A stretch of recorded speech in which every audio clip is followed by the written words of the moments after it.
Hi guys, welcome back to another recipe video. Today we're going to make beef stew, and what you're staring at is some beef that I got cheap. The original price was $9.20.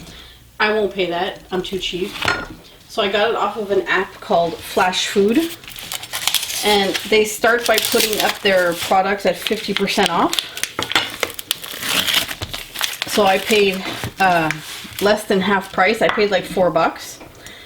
And I have this little plate standing by because what I'm going to do is I'm going to chop it all up into tiny pieces.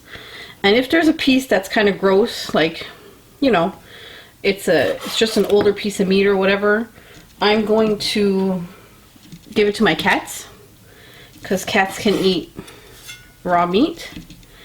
And this was beef that was sold as fondue beef cubes. So when you do a fondue, the little pieces cook faster. See, they're quite small. But when I do a stew, I prefer to have my meat cut up very small. I find it a lot more tender. It cooks better than that. So any pieces I don't like, I'm going to put aside for my cats. Any pieces with a lot of fat, you see that fat piece there? I'm going to give to the cats. So all we're going to do is chop it up and pick out all the gross parts. All the pieces we don't like. Oh, that's my cat rubbing against the tripod because he knows there's meat for him. His name's Pretzel, and he always gets the meat. Okay, so the cats are waiting for their pieces of meat that I give them. All the pieces that I don't want to cook or eat. All the fatty pieces. So they'll all come in and sniff and have a feast. And it's beef, so it's raw. It's good. It's fine for them. They can eat it. Cats are carnivores. And this way I don't waste anything and I don't have to throw any pieces. And that's Trouble, a bean, light bean, and Pretzel. Okay, so the first thing you want to do is you want to take your chopped up beef and put it in the pot without spilling too much of it, like I just did.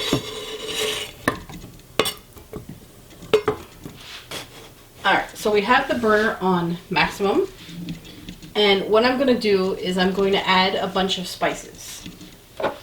We want white pepper, salt, paprika. Paprika is what gives you your nice brown color for your stew. It has a lot of flavor.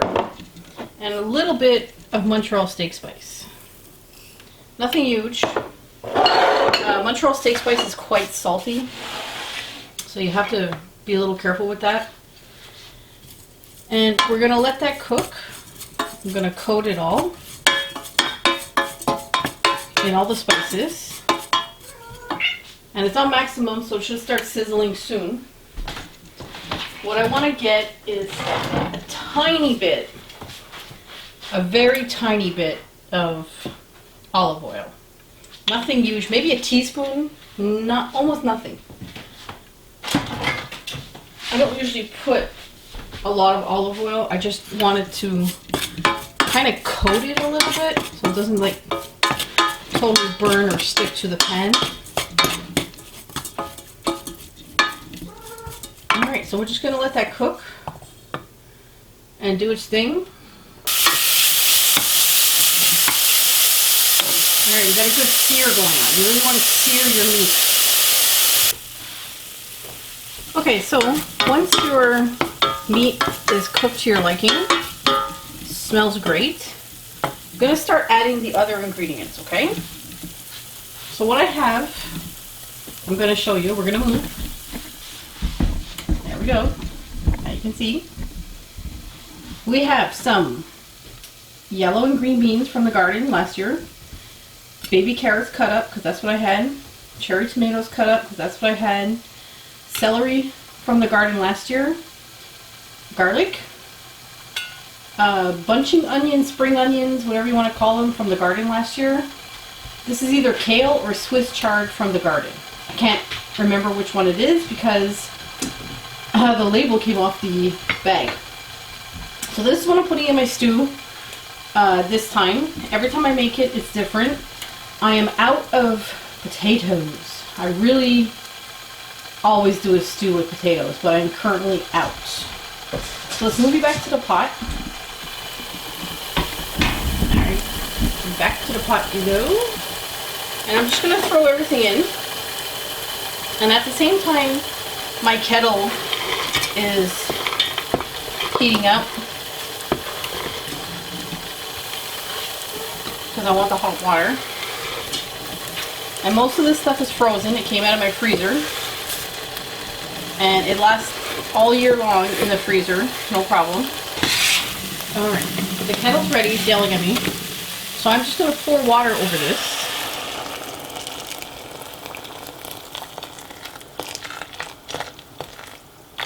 Hopefully there's enough.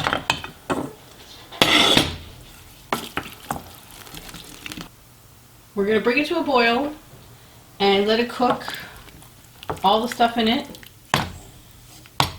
And then I'll come back and I use a hand blender and blend it a little bit. Okay guys, it's been boiling for a while.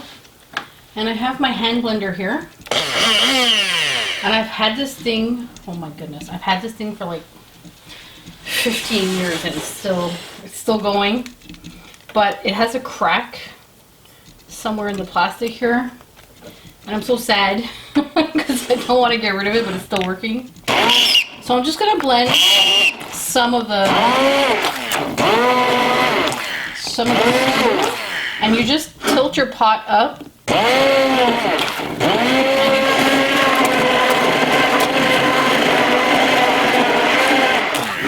Now, I don't blend everything.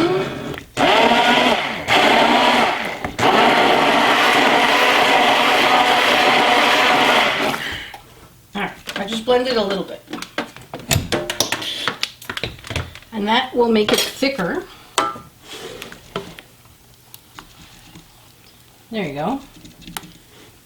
I should really have potatoes in here for a stew, but I don't have any. I didn't realize. You could add rice or even pasta if you want to go crazy, because the thing with stews and soup, it's like, honestly, anything goes, guys. Anything goes. So this is my stew slash soup, call it what you will. And that's food. That's supper and lunch for a few days till it's gone. Keep on cooking, guys. See you in the next recipe. Hope you're having a good one and keeping well.